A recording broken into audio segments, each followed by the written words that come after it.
7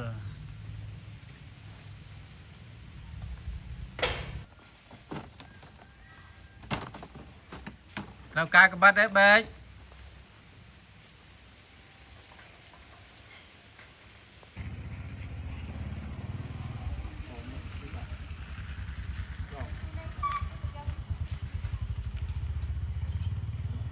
này cắt này 7 nè bây giờ tao rút đá ở đi ăn sưu là lơ ăn tong tong ấy chuột ăn mì lơ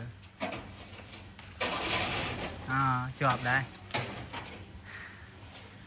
cái sốt phơi ở lên như này sốt bán mình bán cọ đáy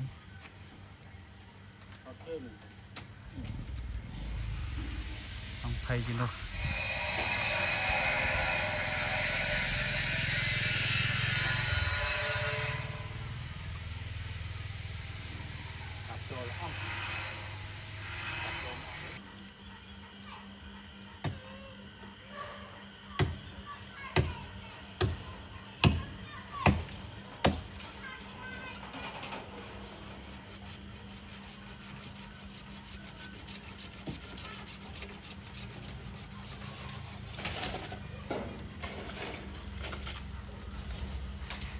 đấy á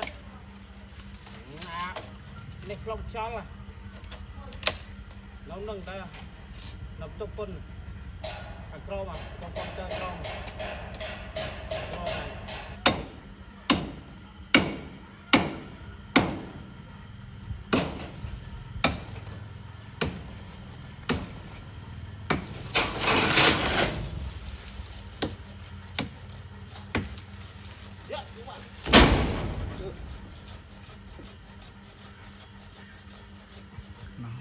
này cắt